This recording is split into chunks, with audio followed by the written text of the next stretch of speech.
শুভেচ্ছা, আমন্ত্রণ দেশ জনপদ লাইভে। সঙ্গে আছি আমি ইশরাত জাহান মনি।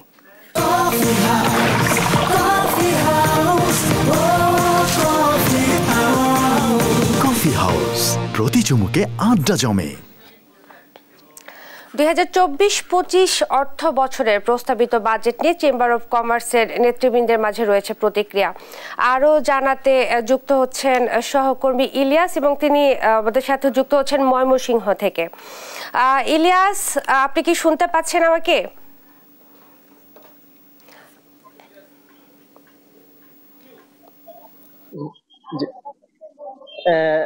গতকাল মহান সংসদে কিন্তু দেশের 54তম বাজেট উপস্থাপন করা হয়েছে, অর্থাৎ অর্থমন্ত্রী আবুল হাসান মাহমুদ আলী তিনি কিন্তু এই বাজেট উপস্থাপন করেন। বাজেট উপস্থাপনের পরে আমরা দেখি যে প্রতি বছরেই সারা দেশেই কিন্তু এটি নিয়ে আলোচনা সমালোচনার সৃষ্টি হয়, এবং মিশ্র প্রতিক্রিয়াও কিন্তু আমরা এই বাজেটকে ঘিরে লক্ষ্য করেছি। অর্থাৎ এই বৃহৎ আকারের বাজেট, অর্থাৎ 8 লাখ কোটি টাকার যে বাজেট এবছর উপস্থাপন করা হয়েছে মহান সংসদে, সেই বাজেটে কিন্তু রাজস্ব আহরণের 22,000 কোটি টাকা কমিয়ে 4,78,000 কোটি টাকা কিন্তু করা হয়েছে রাজস্ব আরোহণ, যা নিয়েও কিন্তু মিশ্র প্রতিক্রিয়া শুরু হয়েছে। এবং ব্যবসায়ীরা বলছেন যে নানান ধরনের কথা তারা কিন্তু বলছেন, অর্থাৎ এই বাজেটের যে আকার, অর্থাৎ 8 লাখ কোটি টাকার বাজেট বাস্তবায়নে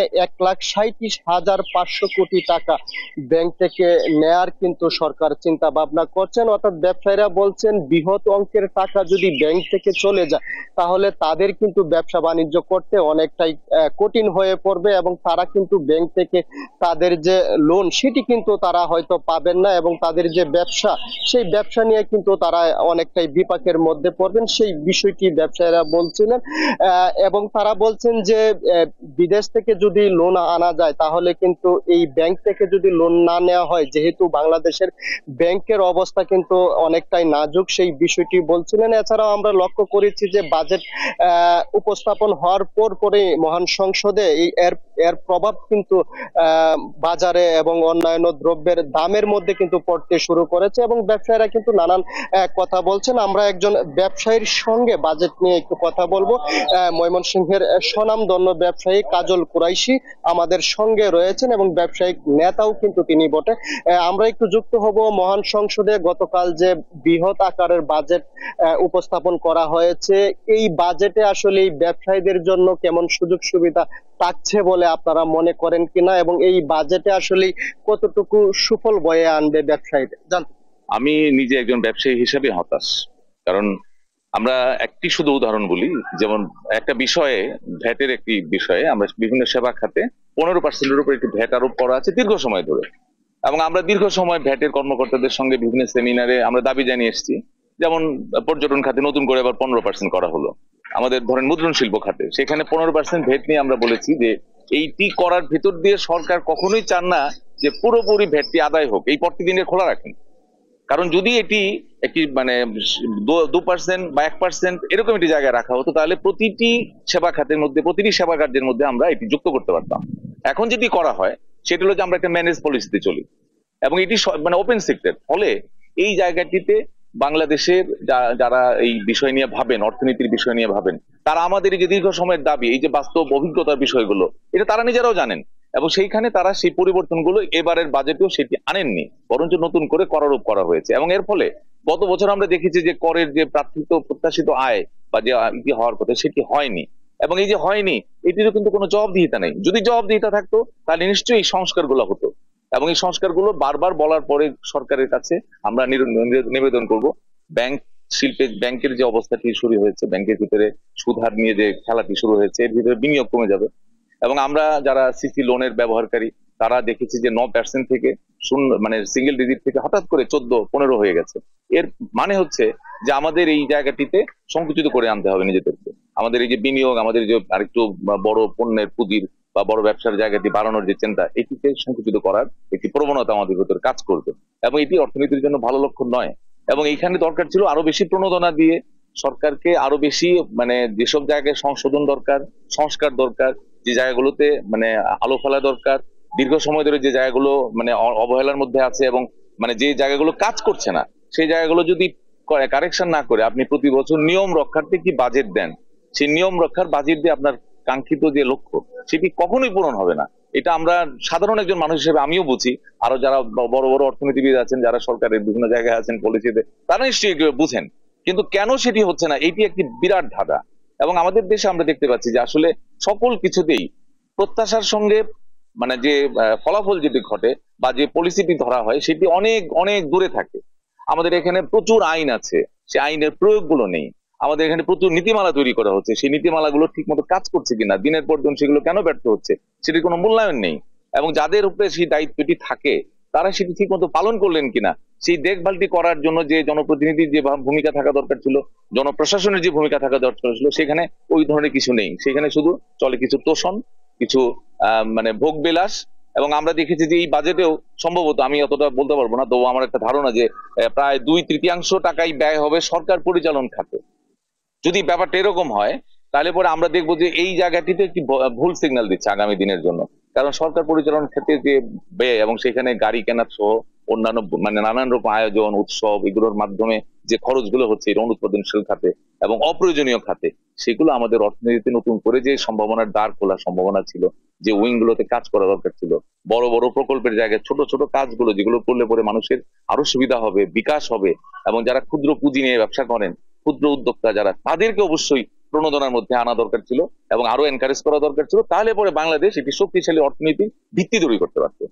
সেই যে ধন্যবাদ। আসলে এই ব্যবসায়ী নেতা বলছিলেন যে এটি হচ্ছে আসলেই এই যে বাজেট উপস্থাপন করা হয়েছে মূলত এটি ব্যবসায়ী বান্ধব নয়। তিনি কিন্তু এই বিষয়টি বলছিলেন এবং তিনি বলছিলেন যে ব্যবসায়ীদের জন্য অর্থাৎ ক্ষুদ্র ব্যবসায়ী যারা আছেন তাদের জন্য যদি প্রণোদনার ব্যবস্থা থাকতো তাহলে হয়তো দেশের যে অর্থনৈতিক চালিকা শক্তি সেটি কিন্তু আরো বৃদ্ধি পেত, সেই বিষয়টি বলছিলেন। এবং তারা এই বাজেট উপস্থাপন এবং ব্যবসায়ীদের বিষয়টি নিয়ে কিন্তু তারা ক্ষোভ প্রকাশ করেছেন এবং তারা বলছেন যে এই বিষয়টিকে সরকার আরো বিবেচনায় নিয়ে যেভাবে ব্যবসায়ীরা এগিয়ে যেতে পারে এবং ব্যবসায়ীর যে মূল চালিকা শক্তি সেটাকে যেন তারা ধরে রাখতে পারে, সেই বিষয়টি সরকারকে বিবেচনায় নেওয়ার জন্য কিন্তু তারা দাবি জানিয়েছেন। এই ছিল আমার কাছে ময়মনসিংহের বাজেট পরবর্তী ব্যবসায়ীদের যে বিশ্লেষণ তা নিয়ে সর্বশেষ তথ্য। ইলিয়াস, আপনাকে ধন্যবাদ। প্রস্তাবিত বাজেট নিয়ে চেম্বার অব কমার্সের নেতৃবৃন্দের মাঝে যে প্রতিক্রিয়া রয়েছে এ ব্যাপারে আরো জানাতে রংপুর থেকে যুক্ত হচ্ছেন রফিকুল ইসলাম। রফিকুল। ইসরাত, আপনি বলছিলেন যে আমরা জানি যে গতকাল দেশের 53তম বাজেট খসড়া বাজেট পেশ হয়েছে এবং আওয়ামী লীগ সরকারের 25তম এই বাজেট। 7,97,000 কোটি টাকার এই বিশাল বাজেটে রংপুরের ব্যবসায়ীরা কি ভাবছেন, এখানকার ক্ষুদ্র ব্যবসায়ীরা কি ভাবছেন, এ নিয়ে আজ আমরা যুক্ত করতে চাই Rangpur chamber of commerce and ইন্ডাস্ট্রির ভারপ্রাপ্ত প্রেসিডেন্ট তার কাছেই। আমরা তার কাছে জানতে চাবো যে এই যে গতকাল যে বিশাল বাজেট হলো, এই বাজেট নিয়ে আপনারা কি ভাবছেন, রংপুরের মানুষ কি ভাবছে, রংপুরের ব্যবসায়ীরা কি ভাবছে? আসসালামু আলাইকুম। প্রথমে আমি দেশ টিভিকে ধন্যবাদ জানাইতেছি 2024 এবং 25 সালের সরকার কর্তৃক যে বাজেট পেশ করা হয়েছে গতকাল সেই সম্বন্ধে কিছু বলার জন্য। আসলে বাজেট এটা কোনো ফাইনাল বাজেট নয়, যেহেতু ফাইনাল বাজেট এখনো হয়নি। ফাইনাল বাজেটটা পাস হবে 30 জুনের পর। এটা প্রস্তাবিতটা বাজেট সরকার কর্তৃক হয়েছে, যা আমাদের নীতি নির্ধারণকারী আছে, এমপি মহোদয়রা রয়েছেন, বাংলাদেশের নীতি নির্ধারণ যা ল মেকাররা রয়েছেন, তারা দেখবেন যে বাজেটটি, তারা তো দেশের অভিভাবক, তারা দেখবেন যে যে বাজেটটা তারা পাশ করতে যাইতেছেন এই মাসেই তারা পাশ করবেন। এই বাজেট পাশের মাধ্যমে এই দেশের যে ব্যবসা, শুধু তারা নয় এবং আমাদের এফবিসিআই এর ব্যবসায়ী সংগঠনও রয়েছেন, আমাদের বাংলাদেশের আরো অনেক যতগুলো চেম্বার অফ কমার্স ইন্ডাস্ট্রিজ রয়েছেন, ব্যবসায়ী বণিক সমিতি রয়েছেন, তাদের সকলের একটা মতামতের ভিত্তিতেই বাজেট হবে। আমাদের যেটা সংসদের সিদ্ধান্ত নেবে যে ভবিষ্যৎ বাংলাদেশের ব্যবসা কি হবে, ব্যবসায়ীরা কিভাবে ব্যবসা পরিচালনা করবেন, দেশ অবস্থায় কি অবস্থায় রয়েছে, আমি মনে করি তারা যুগান্তকারী সিদ্ধান্ত নেবেন। কারণ আমরা গত 2 বছর থেকে যে ব্যবসা মন্দায় ভুগতেছি, ব্যবসায়ীরা যে সংগ্রাম করে আসতেছে, যে তারা যেভাবে ব্যবসা করতেছে, যে মন্দার সময় বৈশ্বিক মন্দায়, সে এই অবস্থায় আমরা না পেরিয়ে আমরা এখনো স্বাভাবিক হতে পারিনি। এই অবস্থায় আবার মিডল ইস্টে যে সংঘাত শুরু হয়ে গেছে, আমাদের যে ভবিষ্যৎ অবস্থা কি হবে, ব্যবসায়ীদের ভবিষ্যৎ কি হবে, আর এই বাজেটেই তাদেরকে চিন্তা করতে হবে যে ব্যবসায়ীদের জন্য এবং বাংলাদেশের ভবিষ্যৎ। উনি অনেক বিজ্ঞ ব্যক্তি, উনি ভালোই জানেন, এবং অর্থমন্ত্রী উনিও বিজ্ঞ ব্যক্তি, অনেক প্রবীণ ব্যক্তি।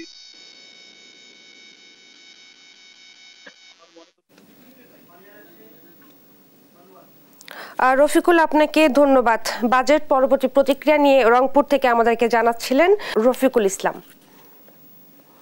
প্রস্তাবিত বাজেট নিয়ে প্রতিক্রিয়া জানাচ্ছে Centre for Policy Dialogue CPD. সরাসরি চলে যাচ্ছে সেখানে। বিভিন্ন ধরনের যন্ত্রণা চলছে, সেইগুলো কি কি এখানে প্রত্যেকটা খাতেই দেখতে পাবেন যে আমি আর বলছি না, সেখানে প্রত্যেকটা জায়গায় একটা অস্বস্তিকর অবস্থা রয়েছে।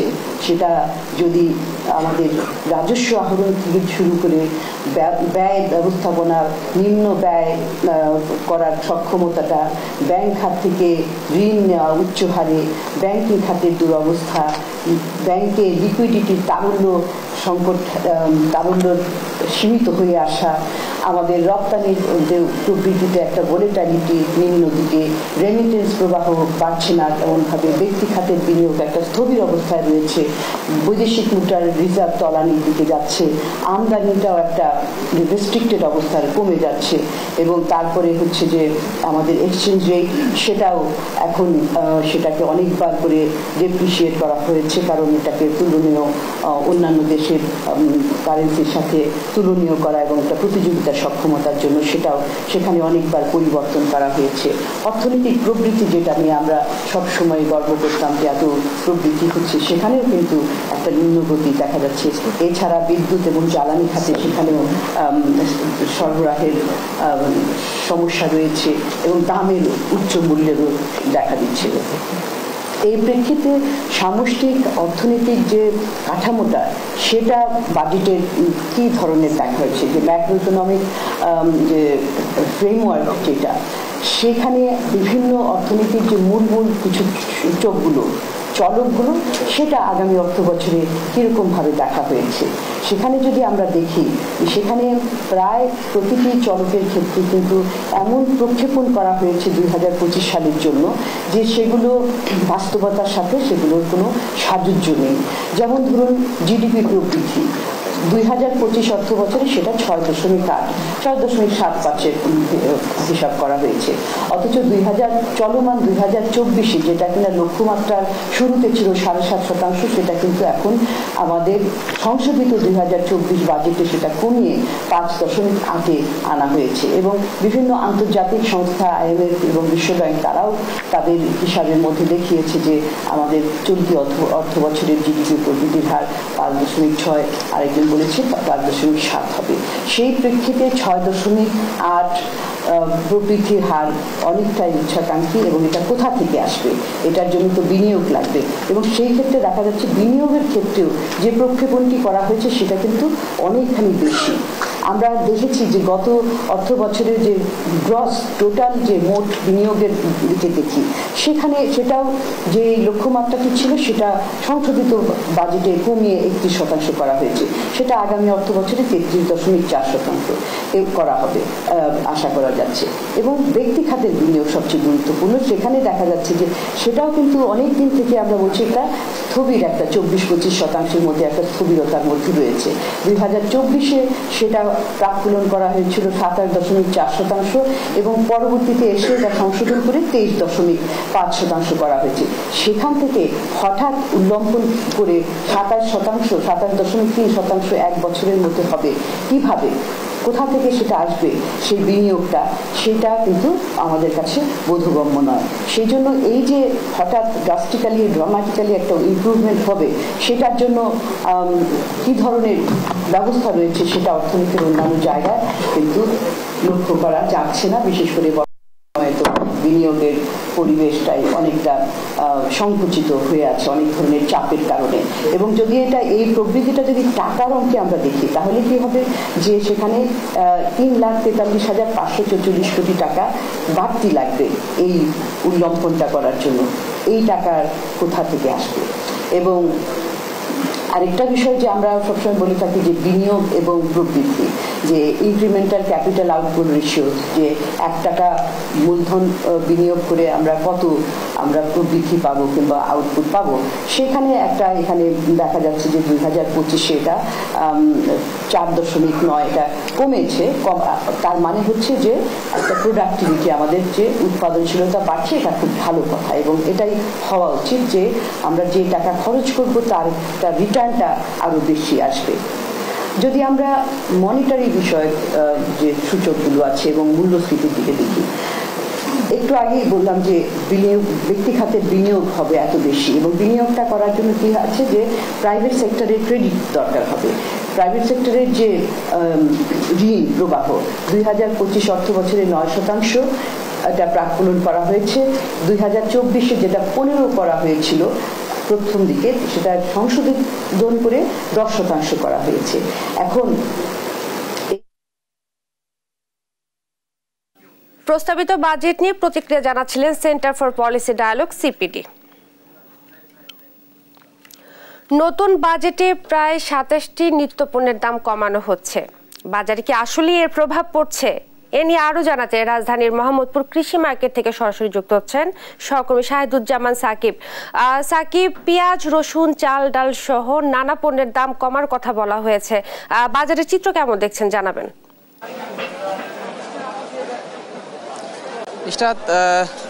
গতকাল কিন্তু 2024-25 অর্থ বছরের বাজেট ঘোষণা করা হয়েছে মহান জাতীয় সংসদে। তো সে বাজেটে সরকারের পক্ষ থেকে যেটি বলা হয়েছে, 27টি নিত্য প্রয়োজনীয় পণ্য এবং খাদ্যশস্যের উপর কিন্তু খাদ্যশস্য পরিবহনের উপর কর কমানো হয়েছে। সেই কর কমানোর ফলে কিন্তু নিত্যপণ্যগুলোর দাম কমে যাওয়ার কথা রয়েছে।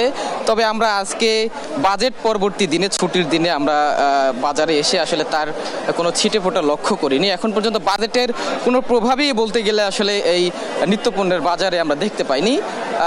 পূর্বের বর্ধিত দামেই সব নিত্যপণ্য বিক্রি হচ্ছে বলে আমরা সকাল থেকে এই বাজারে ক্রেতা বিক্রেতা উভয়ের সঙ্গে কথা বলে জানতে পেরেছি। পেঁয়াজ গত সপ্তাহ থেকেই বর্ধিত দামে 80 টাকা কেজিতে বিক্রি হচ্ছিল। যদিও বাজেটে বলা হয়েছে নিত্যপণ্যের মধ্যে একটি পেঁয়াজ, রসুন, আদা, আলু এই পণ্যগুলোর পরিবহনের উপর কর কমানো হবে এবং দাম কমে যাবে। তবে আজকে কিন্তু এখন পর্যন্ত আমরা এই পূর্বের বর্ধিত দামেই সেগুলো বিক্রি করতে দেখেছি। বিক্রেতাদের সঙ্গেও আমরা কথা বলেছি, তারা যেটি বলছেন যে আসলে তারা বাজেট সম্পর্কে খুব বেশি আসলে অবগত নন। তারা বাজেটে আসলে কোনটির দাম কমেছে বেড়েছে সেগুলো বিষয়ে আসলে তারা জানেন না। তারা পাইকারি দরে যেগুলো কিনছেন, যে দামে কিনছেন সে অনুযায়ী তারা আসলে পূর্বের মতোই বিক্রি করছেন। এখনো পাইকারি যায় বাজারে যেহেতু দাম কমেনি, সেজন্য তারা আসলে এখনো দাম কমিয়ে বিক্রি করতে পারছেন না। এখানে একজন বিক্রেতা আছে, আমরা তার সঙ্গে কথা বলতে চাই। গতকালকে তো বাজেট ঘোষণা হয়েছে, আপনি এই বিষয়ে জানেন কিনা, এবং আপনি এই যে পেঁয়াজ, রসুন, আদা, আলুও বিক্রি করছেন, এগুলো কেমন দামে বিক্রি করছেন? এগুলো আমাদের বাজেটের আগে আমাদের কিনা ছিল, আমরা নতুন এখনো পণ্য নতুন কিনতে পারি নাই। নতুন বাজেটের পরে যদি সরকারিভাবে বাজেট মাল কমে দাম কমে আসে, আমরা কমে বেচবো। এখন আগের রেডি বেচতেছি। আপনার আলু কত টাকা বেচতেছেন, পেঁয়াজ কত টাকা বেচছেন এবং আপনার আদা কত টাকা করে বেচছেন? আলু বেচতেছি 60 টাকা, পেঁয়াজ বেচতেছি 80 টাকা, আদা বেচতেছি 60 টাকা, 260। যেমনটি শুনছিলেন, আসলে এই আলু কিন্তু বেশ কয়েকদিন ধরে চড়া মূল্যে বিক্রি হচ্ছে এবং আজকেও কিন্তু 60 থেকে 65 টাকা কেজি দরে আলু বিক্রি হচ্ছে। যে আলুর দাম নিয়ে কিন্তু আমরা বেশ কয়েকজন ক্রেতাকে ক্ষোভ প্রকাশ করতে দেখেছি। তা যেহেতু একটি খুব প্রয়োজনীয় নিত্যপণ্য আলু, সেই আলুর দাম আসলে না কমায় কিন্তু আসলে ক্রেতারা বেশ ক্ষোভ প্রকাশ করছেন। পেঁয়াজ, আপনি জানেন যে আসন্ন ঈদুল আজহা আসলে আসন্ন, সেই ঈদুল আজহা উপলক্ষে কিন্তু পেঁয়াজ পেঁয়াজের দাম, আদা রসুন এই মশলা পণ্যগুলোর দাম চড়া থাকায় কিন্তু আসলে ভোক্তা সাধারণ বেশ ক্ষোভ প্রকাশ করছেন। আমরা সকাল থেকে তাদের সঙ্গে কথা বলে তেমনটি জানতে পেরেছি। তবে বাজেটের কোনো প্রভাব যে বাজারে পড়েনি সে বিষয়টি কিন্তু একদম স্পষ্ট। আমরা ক্রেতা বিক্রেতা সবার সঙ্গে কথা বলে সে চিত্রটি দেখতে পেয়েছি। ইশরাত, আপনাকে ধন্যবাদ। বাজেট পরবর্তী বাজার পরিস্থিতি নিয়ে বলছিলেন সহকর্মী শাহেদুজ্জামান সাকিব। দেখছেন দেশ জনপদ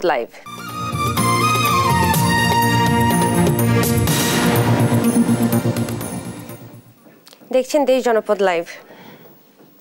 প্রস্তাবিত বাজেট নিয়ে চেম্বার অব কমার্সের নেতৃবৃন্দের মাঝে রয়েছে মিশ্র প্রতিক্রিয়া। এই ব্যাপারে জানাতে বরিশাল থেকে যুক্ত হচ্ছেন শফিক মুন্সি। শফিক, চেম্বার অব কমার্সের নেতৃবৃন্দের মাঝে বাজেটের প্রতিক্রিয়া কেমন দেখছেন জানাবেন।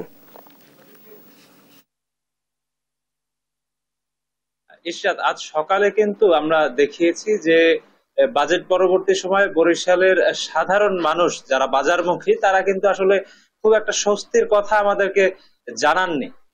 তারা কিন্তু বলেছেন যে আসলে যে দুর্ভোগ বাজেটের আগেও ছিল সেই দুর্ভোগ বাড়া ছাড়া আসলে কমছে না। আমরা কিন্তু এখন বরিশাল চেম্বার অব কমার্সের নির্বাহী পরিচালক SM জাকির হোসেনের কাছে জানবো যে এই বাজেটে আসলে এই দক্ষিণাঞ্চলের যে ব্যবসায়ী গোষ্ঠী আছে তাদের জন্য আসলে কতটা স্বস্তি এবং অস্বস্তির সৃষ্টি করেছে বাজেট। ভাই, আপনাকে দেশ টিভির পক্ষ থেকে ধন্যবাদ। আমরা আসলে জানতে চাচ্ছি যে এই অঞ্চলের যে ব্যবসায়ী শ্রেণী আছে তাদের আসলে এই বাজেট পরবর্তী তাদের যে ঘোষণা এটা আসলে আমরা একটু জানতে চাচ্ছি। ধন্যবাদ আপনাকে।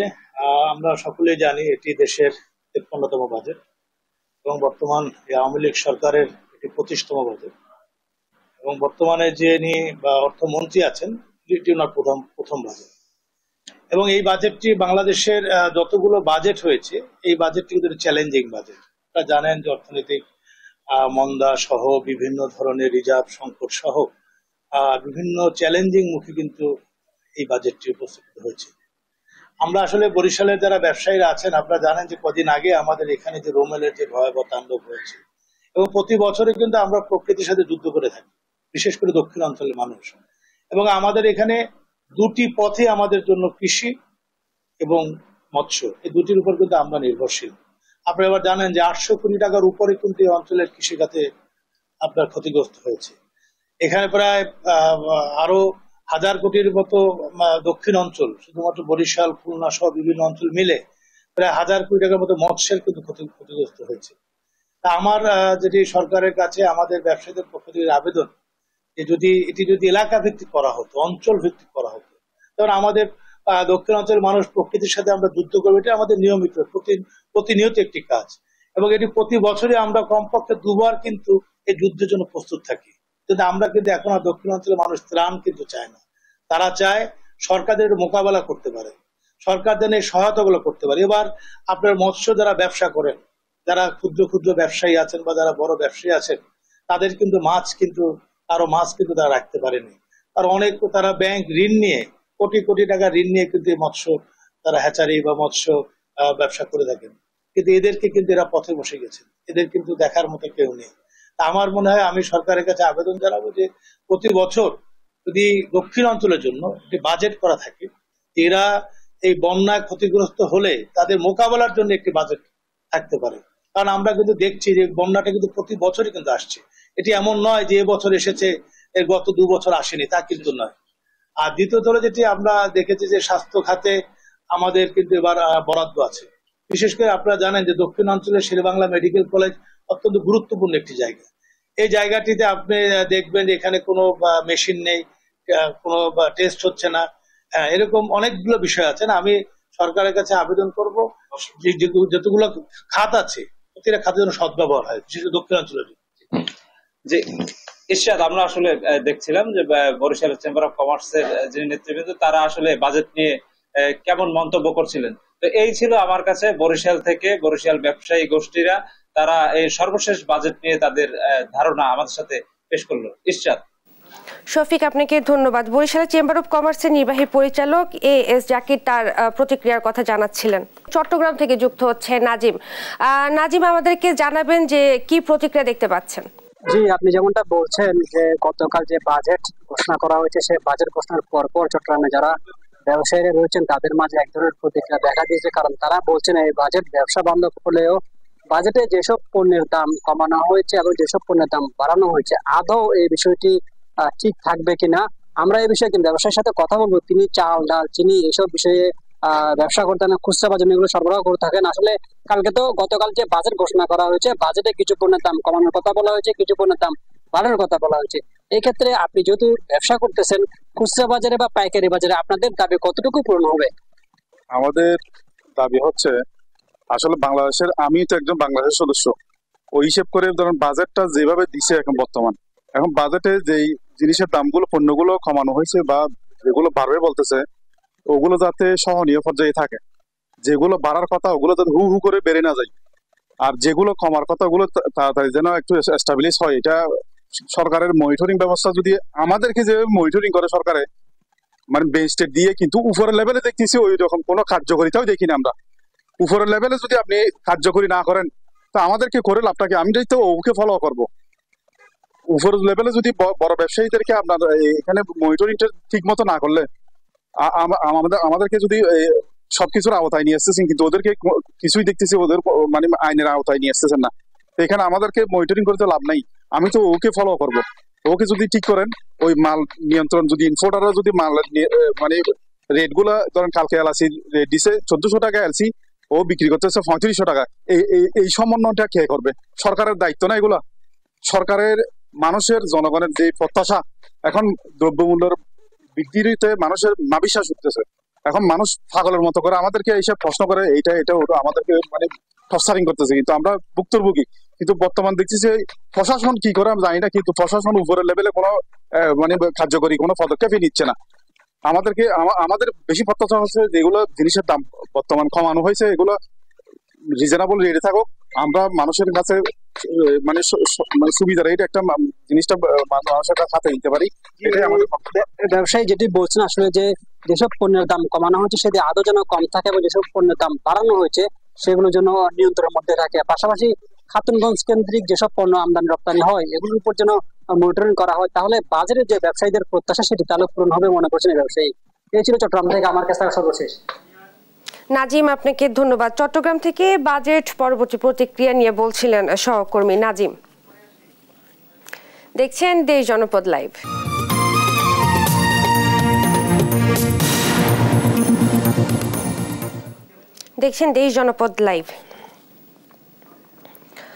প্রস্তাবিত বাজেট নিয়ে চেম্বার অব কমার্সের নেতৃবৃন্দের মাঝে রয়েছে মিশ্র প্রতিক্রিয়া। এ ব্যাপারে আরো জানাতে খুলনা থেকে যুক্ত হচ্ছেন সহকর্মী নূর ইসলাম রকি। রকি, জানাবেন আমাদেরকে আপনার কাছে কি খবর রয়েছে? বাজেট প্রস্তাবনার পর কিন্তু খুলনার বাজারগুলোতে বিরূপ প্রভাব আমরা দেখতে পেয়েছি। আমরা গতকাল রাত থেকে আজকে সকাল পর্যন্ত বেশ কয়েকটি বাজার ঘুরে যেটা দেখতে পেয়েছি যে বাজেট প্রস্তাবনায় কিন্তু নিত্য প্রয়োজনীয় যে দ্রব্যমূল্য, চাল, চিনি, গুঁড়ো দুধ, এসবের দাম কিন্তু কমানোর কথা বলা হয়েছে, কিন্তু এর কোনো প্রভাব কিন্তু বাজারে পড়ে নাই। পাশাপাশি আপনার এয়ার কন্ডিশন, ফ্রিজ, এইসব মোটরসাইকেল সহ এইসব কিছু পণ্যের কিন্তু দাম বাড়ার প্রস্তাবনা দেওয়া হয়েছে, যেটা বাস্তবায়ন করা হয়নি, কিন্তু এই প্রস্তাবনা পাওয়ার পরপরই কিন্তু এটার প্রভাবটা পড়েছে। আরেকটু বলে রাখি যে এই বড় অঙ্কের যে বাজেট, এই বাজেটের দক্ষিণ পশ্চিমাঞ্চলের উপর কিন্তু তেমন আসলে এখানকার ব্যবসায়ীরা খুব বেশি সন্তুষ্ট হয়নি, কারণ এইখানে যেই নদী খনন, সুন্দরবনকে রক্ষা, যে বেড়িবাঁধগুলো রক্ষা, ট্রেন লাইন, বিমানবন্দর, গ্যাস লাইন, এইসব বিষয়ে কিন্তু খুব বেশি বরাদ্দ আসলে হয়নি। আমরা আজকে কথা বলবো বাজেটে খুলনা চেম্বার অব কমার্সের পরিচালক চৌধুরী মিনহাজুজ্জামান সজলের সাথে। তার কাছে জানতে চাইবো যে এই যে বাজেট ঘোষণা দিয়েছে, এই বাজেটে আসলে খুলনার ব্যবসায়ীদের কেমন প্রভাব পড়েছে একটু বলবেন আমাদের। আপনাকে ধন্যবাদ। গতকাল বাজেট পেশ হয়েছে, একটি বিশাল বাজেট, প্রায় 7,96,হাজার কোটি টাকার বাজেট। জননেত্রী শেখ হাসিনার সরকারের এটা 22তম বাজেট। আমি জননেত্রী শেখ হাসিনাকে ধন্যবাদ জানাই। আমরা সবসময় খুলনাবাসী শেখ হাসিনার প্রতি আস্থাশীল এবং আমরা আশা করি যে এই অঞ্চলের উন্নতির জন্য তিনি সামগ্রিক বিষয়গুলো খেয়াল রাখবেন। তবে আমাদের দীর্ঘদিনের যে দাবি, বিশেষ করে এই দক্ষিণ পশ্চিমাঞ্চলের জন্য যে পদ্মা সেতু, যেটা আপনি জানেন যে ইতিমধ্যেই প্রায় 2 বছর অতিক্রান্ত হয়েছে, পদ্মা সেতুর সাথে সাথে আরও বেশ কিছু বিষয় আছে যেটা ভাঙ্গা থেকে খুলনা পর্যন্ত বা মোংলা থেকে খুলনা পর্যন্ত 6 লেনের রাস্তার প্রয়োজন, বিমানবন্দর যেটা আমাদের রামপালে হওয়ার কথা ছিল, যেটা মাটি ভরাট হয়েছে, জমি অধিগ্রহণ হয়েছে, সীমানা প্রাচীর হয়েছে, এটাকে সম্পন্ন করা প্রয়োজন। পাশাপাশি মোংলা বন্দরকে সচল রাখার জন্য ইনার বার আউটার বার ড্রেজিং, ক্যাপিটাল ড্রেজিং এগুলো চলমান রাখা, মোংলা ঘষিয়াখালী যে চ্যানেল আছে সেটাকে সচল রাখা, এবং মোংলা থেকে নোয়াপাড়া পর্যন্ত ভৈরব নদী, রূপসা নদী এটাকে খনন করা। আপনারা জানেন যে কাজীবাছা নদী সিল্টেড হয়ে গেছে, এটাকে পুনরায় খনন করা, এবং খুলনা নদীবন্দর, নোয়াপাড়া নদীবন্দর এগুলোর অবকাঠামোগত উন্নয়ন এগুলো সম্পন্ন করার জন্য বাজেটে বরাদ্দ রাখার প্রয়োজন ছিল, এবং আমি আশা করব যে সরকার এদিকটা খেয়াল রাখবে। আর একটা বিষয় যে খুলনা তো শিল্পনগরী একসময় ছিল, এবং আমি আশা করব যে খুলনা তার সেই হারানো ঐতিহ্য আবার ফিরে আনবে, এবং এই কারণে গ্যাসের প্রয়োজন। গ্যাসটা যে কেন সরকার দিতে পারছে না বা দিচ্ছে না এটা আমার ঠিক জানা নেই, তবে আমরা আশা করব যে এই শিল্পায়নকে ত্বরান্বিত করার জন্য সরকার অনতিবিলম্বে গ্যাসের সংযোগ দেবে। পাশাপাশি যে পাটকলগুলো 19টা পাটকল বন্ধ আছে, এখান থেকে 4টা পাটকল লিজিং এর মাধ্যমে সরকার 4টা কোম্পানিকে দিয়েছে, তারা এখনো ঠিক সেভাবে ফিডব্যাক দিতে পারছে না। পর্যায়ক্রমে এই পাটকলগুলোকেও চালু করবে। মাছ কোম্পানি যেগুলো ছিল সেগুলো যে রপ্তানিতে উল্লেখযোগ্য ভূমিকা রাখে, এবং আমি আশা করব যে আরো বেশি ভূমিকা রাখবে। তো সামগ্রিকভাবে সরকারের কাছে আমার দাবি থাকবে যে এই অঞ্চলের জন্য একটি বাজেটে বড় ধরনের বরাদ্দ রাখা। পাশাপাশি যেহেতু এটা উপকূলীয় এলাকা, আমাদের জানেন যে সাতক্ষীরা, বাইকগাছা, কয়রা প্রতি বছরই ঘূর্ণিঝড়ের কারণে আমরা ক্ষতিগ্রস্ত হই। এখানে টেকসই বাঁধ নির্মাণের জন্য সরকার বড় ধরনের একটা বাজেট দেবেন, এবং এটা আমি আশা করব যে সরকার যেভাবে হাতিরঝিল বা ঢাকায় বিভিন্ন উড়াল সড়কগুলো করেছে, সেটা সেনাবাহিনীর মাধ্যমে যদি ইঞ্জিনিয়ারিং কোরের মাধ্যমে করা হয়, তাহলে আমার মনে হয় যে একটা টেকসই বাঁধ হবে। ধন্যবাদ আপনাকে। দর্শক, আপনারা যেটা শুনতে পাচ্ছেন যে এখানকার ব্যবসায়ীদের যে দাবি যে খুলনায় কিন্তু আপনার রেল লাইন, গ্যাস, নদী খনন সহ বেশ কিছু দাবি আছে। তারা চায় যে আগামী যে বাজেট, চূড়ান্ত বাজেট ঘোষণা হবে, এই বাজেটে এই বিষয়গুলোকে প্রধানমন্ত্রী শেখ হাসিনা গুরুত্ব দেবে, এটাই খুলনার ব্যবসায়ীদের দাবি। খুলনা থেকে বাজেট পরবর্তী এটা ছিল আমার কাছে সর্বশেষ।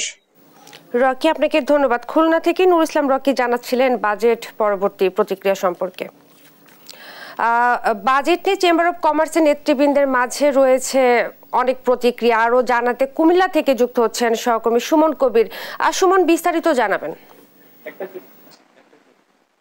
জি ইসরাত, আপনি যেটা বলছেন আমি বলে রাখি, কুমিল্লার যে বাজেট ভাবনা নিয়ে আমি গতকালকে কথা বলেছিলাম কুমিল্লার চেম্বার অফ কমার্স এবং যারা কুমিল্লার বেশি নেতৃবৃন্দ, মহানগরের চেম্বার অফ কমার্সের যারা পরামর্শ সদস্য রয়েছে, এর মধ্যে আমি এখন একটু কথা বলতে চাই। তারা বলছেন যে 7,97,000 কোটি টাকা যে বাজেট সরকার পেশ করেছে, এর মধ্যে আসলে মূল্যস্ফীতি, বাজেটের জিডিপি প্রবৃদ্ধি এবং সেই সাথে যদি বলি রাজস্ব লক্ষ্যমাত্রা যে আদায়, সেই আদায়ের পরিপ্রেক্ষিতে তারা বলছেন আসলে যে বাজেট ভাবনা নিয়ে একটু কথা বলতে চাই। কুমিল্লা ব্যবসায়িক ফেডারেশনের আসলে উনি প্রভাবশালী একজন সদস্য এবং সেই সাথে আরিফুজ্জামান কুমিল্লা জুয়েলারি সমিতির জয়েন্ট সেক্রেটারি। আসলে আপনাদের বাজেট নিয়ে ভাবনাটা আসলে কি এবং ব্যবসায়ীদের মধ্যে কি বিরূপ প্রতিক্রিয়াটা কি আসতে পারে?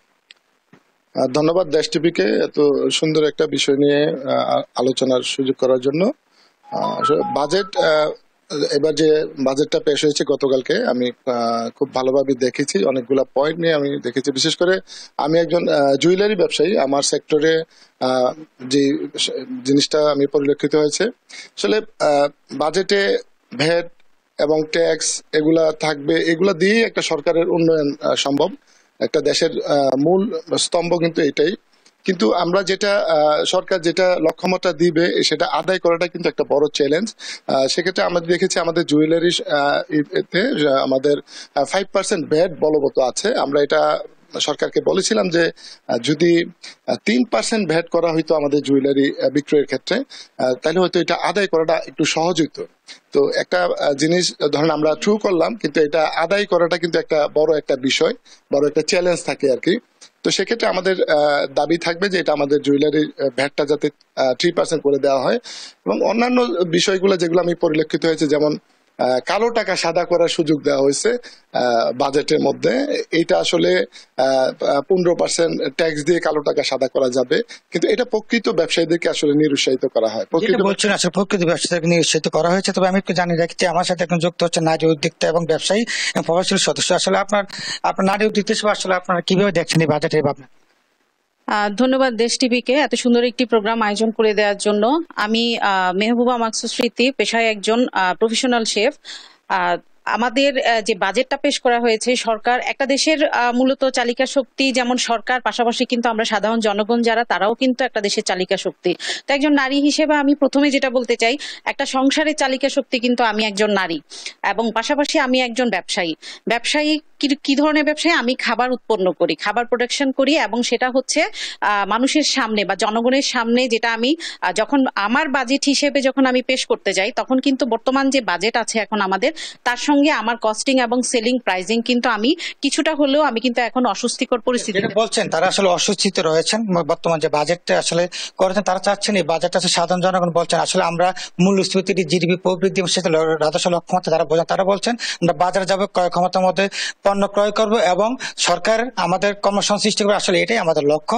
আসলে 10,000 কোটি টাকা বাজেট হোক আর 20,000 কোটি টাকা বাজেট, তারা বলছেন যে বাজেট বাস্তবায়নটা বড় চ্যালেঞ্জ। এই ছিল কুমিল্লা থেকে আসলে সর্বশেষ। সুমন, আপনাকে ধন্যবাদ। কুমিল্লা থেকে পরবর্তী প্রতিক্রিয়া জানাচ্ছিলেন সুমন কবির। দেখছেন দেশ জনপদ